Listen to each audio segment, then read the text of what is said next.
Hello everyone, my name is Matt, so Matthew, I really don't mind. And welcome to IL-2 Sturmovik 1946 with the SES Ultra Pack mod. Now, of course, some of you will be aware of what's going on because of my channel update I released recently, but just in case those you aren't, I'm doing a new campaign. Of course, I've put at this point in time, I've put my Leningrad campaign on hold whilst I get started on this campaign. And first of all, no, we're not going to be playing as Ben Rightdover. Our name will be Hans. I imagine you might be getting an idea. We'll say Groberman. Groberman. And as a nickname, how about will this fit? Worst. Can't believe it actually fit, but here we go. Here you go. Our pilot is going to be Hans Groberman, the Worst Burster. So yes, it's a German name. Hopefully, if you should understand what that is, just about fitting in there. And let us get on, shall we? So yeah, that's as far as I've got at this point in time. Ready for the next leg, but first we're going to do something different. There we go, and so we'll go to Germany. The SES Ultra Pack mod changes the name to Luftwaffe. We'll be starting as low down as possible. Take that off just in case I haven't got keys assigned. Keep that the same. Turn these off just in case I want to have a look around, either for myself or for you guys, and that should be okay as well. Otherwise I'll be dawdling for too long. And keep all that the same. So yes, as I had mentioned, we're doing a German campaign. It's a fighter campaign, and out of these ones, these are static campaigns, and some of these ones I did give some consideration to. This one, of course, is just the Leningrad campaign I'm already doing, but just from the perspective of the Germans, so not really a different kind of campaign, to be honest. So I've gone for Army Group South, which obviously these are all named based around what they were known as during Operation Barbarossa and beyond, because they were separated out into three distinct groups to attack the Soviet Union in three different parts. So yes, we're going to be in the Army Group South, and yes, and of course we won't be from Murmansk because that is Russian. Where shall we be from? So we're Russian. No, we're Russian, we're German. How about Königsberg? We're from East Prussia. So yes, we're defending probably the most major. We're from the most major city, I suppose, formerly the capital of the Kingdom of Prussia before Germany federated. And yes, it's the one that's the closest threat to a Soviet invasion, should anything go wrong with Operation Barbarossa. But hopefully there won't be anything going wrong. Now then, let's have a look. These squadrons do affect where you'll be based and where you'll be transferred, but it doesn't particularly matter. So let's have a look, see what we've got here. So Stab, I imagine is to do with bombers and stuff. As you go, yeah, apart from which it says Stuka, and these are volunteer units, like from Romania, Italy, and Hungary. But we're not volunteers; we are proper German. How about we be from? These are, I can't remember how you pronounce these. They're just the squadrons. We'll be from the first one. One of those ones is was started in the First World War by Baron von Richthofen, but I'm not too sure. So yeah, Army Group South concentrates on, well, generally the south part of the Western Front. So it will be the Ukraine, Russia around that area, beyond Ukraine, and the Caucasus Mountains. Of course, like near modern day Georgia and Azerbaijan and all those places. And yes, and we shall not dawdle anymore. So let's have a look what planes are we flying. Now, it would be silly to fly a Bf-109E at this point in the war, so we shall outfit ourselves with the latest where possible. Now, so we'll be flying Friedrich variants of the Bf-109 to begin with. Then we'll move on to the Gustav variant, which should promise to be a little more interesting. Now we can choose to switch to Focke-Wulfs or carry on with later variants of the Bf-109. Now let me just have a check. Can we switch? Yes, we can. You know what? I think we would see enough of 109s at this point. I think it's time at this point, at the Battle of Stalingrad, to switch to Focke-Wulfs.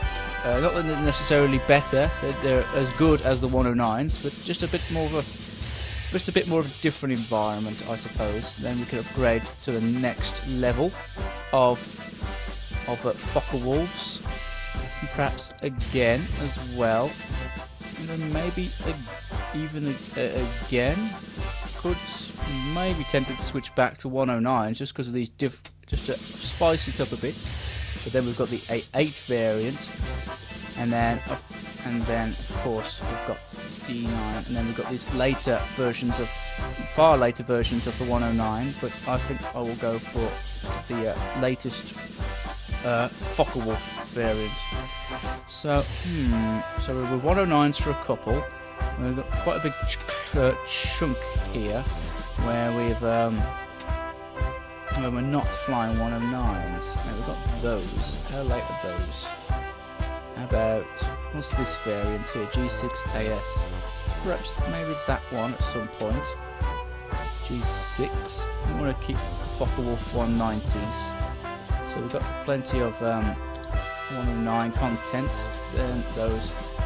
Okay, and we'll switch briefly back, I suppose, to the G6 variant, being obviously the most up-to-date plane according to the game at this point in the war. So yeah, we'll be starting off obviously just after most of Ukraine has been occupied, and we'll be starting our career in the Crimean Peninsula. Right, I think this is everything. Alright, enough rambling, and let's have a look. Oh, quite a bit of reading here, I apologise. So here we are, here is the Crimean Peninsula, highlighting most of the major bits. So yeah, we're starting out, we've just taken over the little bit of land that connects the Crimea to Ukraine. Obviously I believe after this point we may have taken Kiev, and moving into sort of Donetsk, Luhansk regions. Right, let's have a look. Oh yeah, the Sea of Azov. So we've taken over the Sea of Azov. Right, let's just have a read of this then. On the 5th of October 1941, Wehrmacht forces reaching the Sea of Azov reached the Sea of Azov, effectively cutting the land corridor into the Crimea and trapping Soviet forces on the peninsula. The Perikop Isthmus, only 8 kilometers wide at its narrowest point, is once again fortified against an invader, as it was in the Civil War by the Tatars and Greeks hundreds of years ago. It is of no use.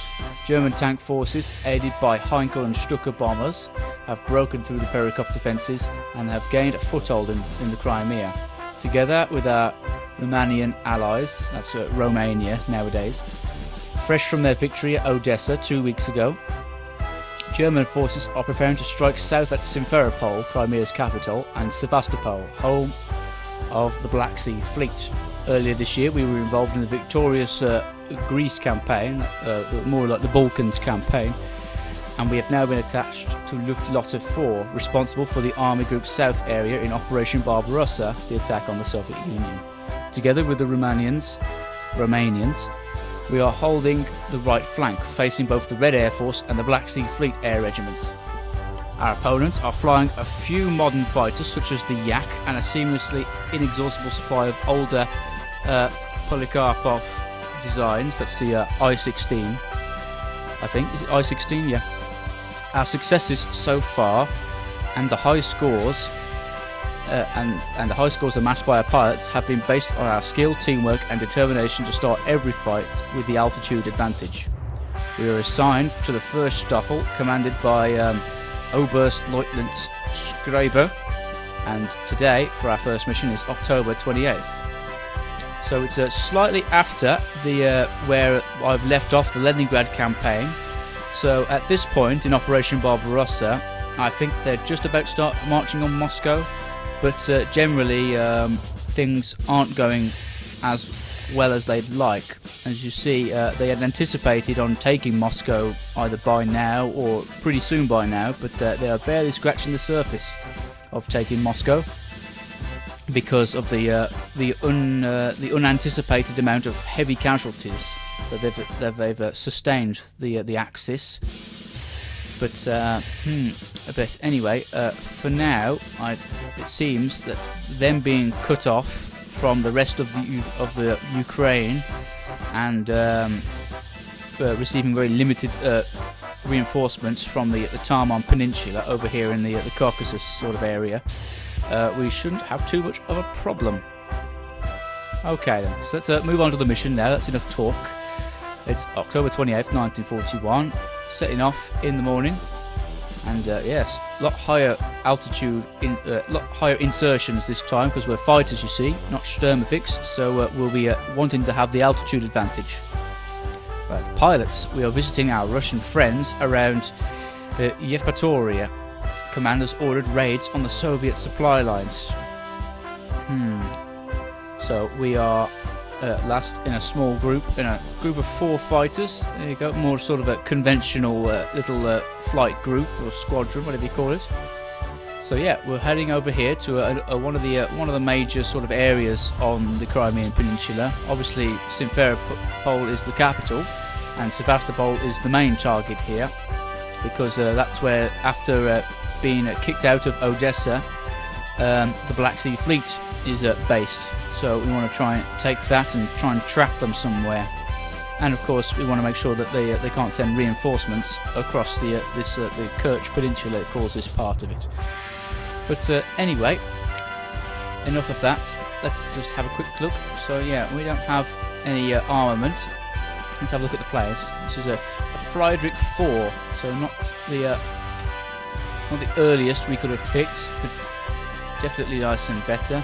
Yeah, see, tipped wing tips are rounded on the F variant, unlike the Emil version, the 109E. Got the Hakenkreuz on the back. That's added in the SAS Ultrapack mod because I think in some regions of the country, of Europe and stuff, the don't want to show the swastika because it's either illegal or it's just offensive. So if you are offended by sights of at least the Nazi swastika, I do apologise. But yeah, here we are. I think we've got a slightly different engine block as well. Might be a bit more powerful or something. But yeah, I'll explain more about this whilst we're in flight. So yeah, just check everything's all working. Yep, that's all in order. And let's not dawdle any longer. And let us ignore this massive monologue and get right in, shall we? Alright, here we are. This is the first view that we've got with the 109. So yes, as you can tell, a bit very different, especially because of this offset gun sight here. So yeah, if I twitch it, it'll move my pilot's head to the side, so that way we can better easily see what's directly in front of us. So here we are. Quite an advanced aircraft, the 109. Even the Emil variant, the earlier one, is quite advanced. As you see there, got an ammunition counter there, something that most people quite like about the Germans. Got everything assigned correctly, I believe. But yeah, you'll notice got the throttle there and some trims, I think. No aileron trim, unfortunately, but it's quite a stable platform at high speeds, which this does normally cruise at. And just check one off. I think we are escorting some bombers here, probably some Heinkel's, maybe some Stuckers. I don't know, because we're not going to be the ones. And there you go. Everything's all blue now because we're on the Axis side. Okay, let me just check, see how much time we've got left. Oh, we haven't got too much time, so I'll go to explaining the 109 when we're in flight. But I suppose because this is the first time you're seeing it, I will record the takeoff here. So we've got all the throttles ready. How's the radiator? It's probably closed, isn't it? So let us be on our way. I can't seem to tell whether or not the plane is actually moving, but yeah, see, generally a lot less torque, I think. Well, at least from my experience with flying this in the game. There we go, taking off at a quite. Oh dear. Taking off at quite a fast takeoff speed, I think. I think you can take off a bit slower, but yeah, enough of that. Now, I apologise for this noise. It's not as prominent in the vanilla version of the game, but this guy, the SAS Ultra Pack mod, tends to try and add more realistic sounds and stuff. In fact, I think even the sound of the plane now is a bit different. Okay, so there you go. There's a takeoff. I might record a couple of those maybe as we get into this campaign, but generally it's the landings that are a bit more dramatic. All right then. Getting whinged at by my leader, as you can see him there. He hasn't got the number 1. It generally means I have to follow him. And here are my cronies. Now, an important part, as I mentioned earlier, only a throttle quadrant. As you see, I can't do anything about the propeller RPM or the fuel mixture. That's because the 109 has a special computer or something on board which does all that automatically for me. So the way in which all I have to do in order to maintain the engine's life or whatever is to just simply throttle down, probably to about 80%, something like that, maybe 90% if just to go a bit quicker. But yeah, radiator control is also automatic. I can manually override it if I wish. I can have it open to help cool off even faster.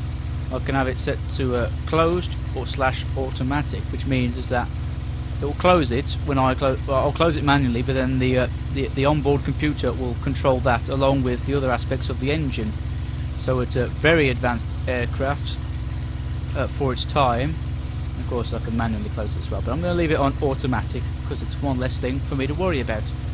And of course, not having to worry about the engine in a fighter is important because I've got to make sure I actually fight, you know, as a fighter.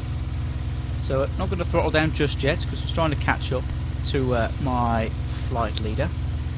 But yeah, do really quite enjoy flying this in comparison to the Allied aircraft, which can be fun as well. And can be sometimes be a bit simpler to understand, especially since this is all in German and metric units. As you know, being British, Imperial is the way, is for the win. But anyway, so you see. But unfortunately, there's no vertical speed indicator. At least I don't think. Anyway, see the compass there, which rather than the compass itself moving, it just moves your pointer, unless of course you deliberately move the compass. So you see, we are going just beyond south, about heading at 200. So that's indicated by the direction in which the plane on the compass is pointing. So here we are. I'm going to turn on the autopilot just a little bit. There we go. No gunner pilot that's going to whinge at us for being erratic. So yes, and I'm not responsible for another person's life. So just about to cross into enemy territory now.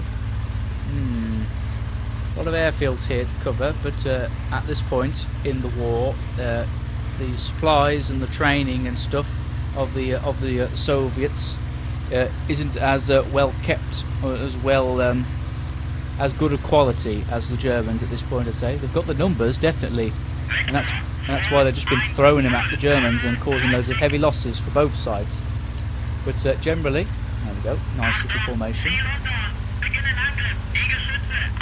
Right, that's not our flight. You see, there's another flight of 109s or bombers or something attacking this nearby airfield. That's quite close to the one that we've taken off from, and the big one here that we've captured. But yeah, we're on our way. Not really sure what they're doing. In fact, I think we're escorting a group of bombers. Let me just quickly get out of the cockpit view and have a look. So, no, they're just another set of 109s. So we're not going in alone. And I think maybe they might be escorting bombers, because fighters aren't, although they can strafe the ground, and these have got very powerful cannons. They're not really ideal for it unless they've got bombs on them, and some 109s were fitted out, especially the older models were fitted out to be fighter bombers, you know, just to keep them in use whilst they were there. But generally, it's not really designed for this kind of role. Now, I've generally said for the 109, it's a boom and zoom fighter. In that, it's a very fast, especially at high altitudes, and then it dives down on its opponent, comes in for a dive, tries to fires off whatever it can with its quite powerful guns in a short burst, and then rip it apart, and then quickly disengage. Nice big climb back up to altitude to get above the enemy to repeat the whole process.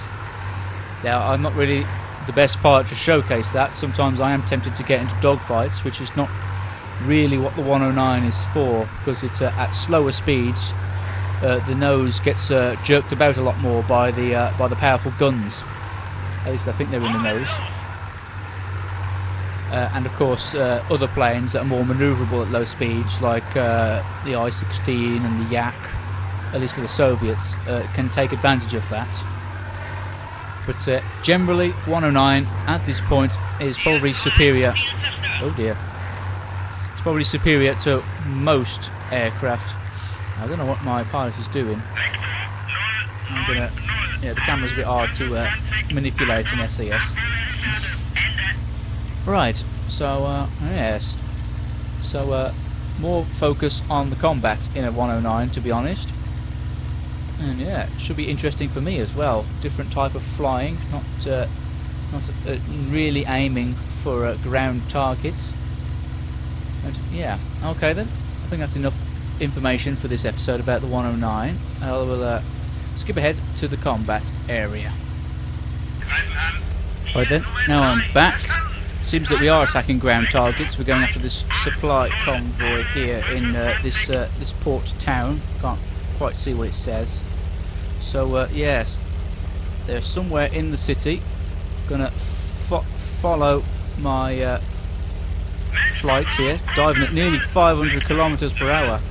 Quite dangerous, to be honest. Right, there they are. At least that's where they're firing from. Oh no, they're all here. Oh dear. Right, so then got to be quick. You've got to be very careful, because you're coming out of a very high-speed dive, and if you just turn normally, you might end up ripping your wings off or blacking out. So you've got to be very delicate at these sorts of speeds. And I'm flying over the enemy flak. Not the best idea, but yeah. Oh dear. Oh no, and there goes a person already. Perhaps he just didn't quite disengage fast enough. So here we go. Diving back up again. Hopefully the radiator will be, the computer in the plane will be trying to help out in sorting the engine. And then we're going to come in for another pass. The ground target's not as important to disengage and then come in for the next dive. So yeah, I'm going to have at the next approach. So they're in the sort of foresty area, are they? Alright, that's where. So they're in the clearing here. Well, not foresty, I mean like a green, a village green, you know, it's a city. Now where are they? Coming in, quite heavy dive. Oh dear. Oh. So yeah, not a great start. See, very limited amount of time. Oh dear, what's all that noise? So yeah, very difficult scene, to be honest. So yeah, sorry about that. Not really a great introduction to this campaign. Hopefully I won't cock it up again. But yeah, that's generally the sort of rules of engagement. You've got to come in for a dive. I should have really throttled the idle, shouldn't I? Otherwise I would have been going too fast. But you've got to be very careful with at high speeds. So yeah, enough about that. I'll reattempt this mission, and you will rejoin me for the next for that. All right, here we are. Quickly coming back now. There we go. Much better run on the target. Oh yeah. Oh. So yeah, nice. I don't mind the offset gun sight of this aircraft. Doing the same thing I did last time, didn't I? Where I was bleeding, flying over the enemy flak. So let's quickly bug on out. Oh well, another disappointment. Would be tempted, since you've just rejoined me, to get on and replay this mission. But I think you get the general gist of what's going to be happening. We'll be attacking that convoy, maybe those flak guns. I would have perhaps gone for that train as well that's going along there on the map, but you know, this episode's been going on long enough. This is just an introduction, you know, up to the campaign, and then I'll keep getting onto my regular duties. My regular duties as a pilot. And let me just check. Now I have got it on automatic radiator, so it's quick to get on out of there as quickly as I can. Hopefully the fuel leak that I've sustained isn't major, and I'll be able to nicely make it back to friendly lines. Whether I'll be able to land before I run out of fuel is a different story. So let me just see the pattern. How fast am I leaking fuel? There's my fuel tank there, the yellow sort of circle saying litre. At least that's one of the fuel tanks anyway. Just below my engine's temperature there, above it. So yeah, got nice fast climb there. See, we're already at 2,000 metres or 5,500 feet. So actually, I think I might not actually need to skip. I'm not diving. Nah, see, that's the thing, because you haven't got a vertical speed indicator. Right, sorry about all the radio chat. I hope you can hear me. In fact, I will just... Right. So, fuel leak, it's not too bad, but you can never be too sure. You never want to push your luck, and then you have to do this mission over and over again. So yeah, coming back in. Quite, well, I think we're high enough, because we've got to come into landing. Finally. There we go. Radio's caught up with. So yeah, looks like the mission was general success. Didn't lose anybody else, so I couldn't remember the radio chatter. Right, and we'll be approaching friendly lines so soon enough. So there we go. Still going quite fast. 500 kilometers per hour cruise speed. And haven't overheated yet.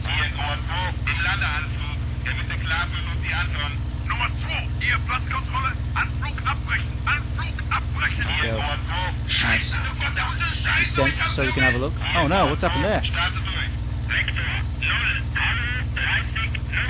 Really can't properly see where I'm going because of this haze. Right. Where on earth? So quite low now actually. We're Sturmovik altitude, so perhaps not the best idea, but we're approaching the airfield now. It's the runway is by the river. Now where is a river? Is there a river near here? Oh, there it is. Very hazy. Oh my life. I've got no idea really where I am going. But yeah, it's starting to slow down a bit now. Because we're going quite fast. Because this plane I don't think slows down as quickly in the landing approach. Now, sorry, I've got to keep using the map. Right. Right. I'm going to slow down in this turn. Now, where was it? So not far from the civilization. Is that it? Yep, I see it. So it's time to slow down fully now. And manually close the radiator. And ask landing clearance. Oh dear. Start to do some turns to slow down.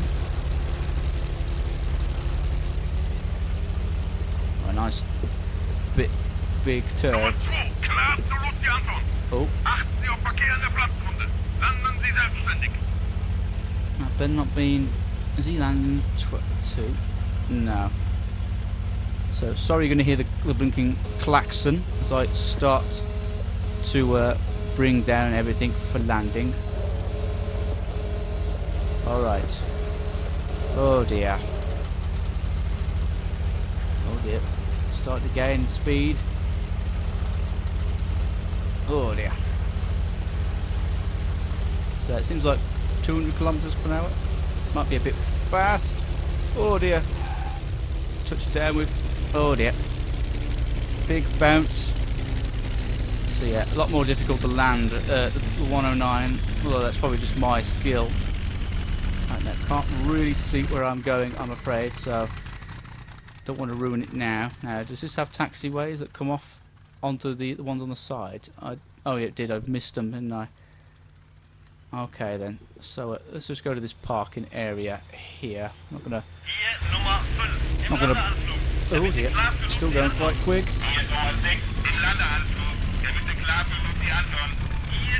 Oh. Oh dear. Well, we spun around. That's something. Now, is anybody landing in front of me? No.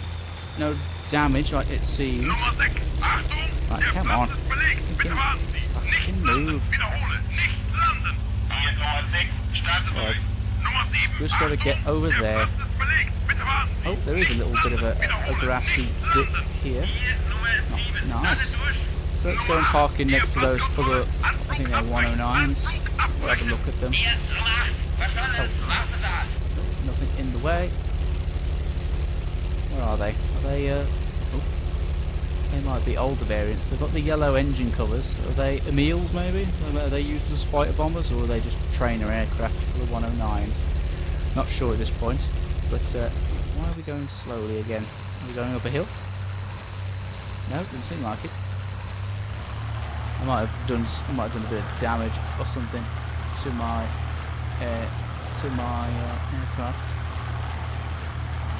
So I'm not really supposed to spin around. All right. Okay. Does not hit the other aircraft, hopefully. And there we go. Lovely. So the radiator's closed. So let's have a look at them. I think let's just turn off the engines and nothing bad happens, and we can open the canopy in this. You can't in the stock version, I don't think. It doesn't really matter about opening the canopy. It's just an extra doodah to do. It's mainly for oh, is it? Is it lost? Is it? Probably broken the latch. But, oh no. Those are Friedrich variants. They're just perhaps not the newest. They're probably F2s. I think I'm flying the F4. Let's have a look. Our flight's coming back nicely. I imagine they're all okay, so let's not dawdle any longer. Video's going on long enough. So yeah, sorry about that, folks. Not particularly great first mission for you to watch, but it's plenty of introduction content, and hopefully we'll be doing better. Alright, so don't worry, not every pilot can be an ace, but you've done what you could. We lost one plane. Oh yeah, that was one that crashed over there, I think.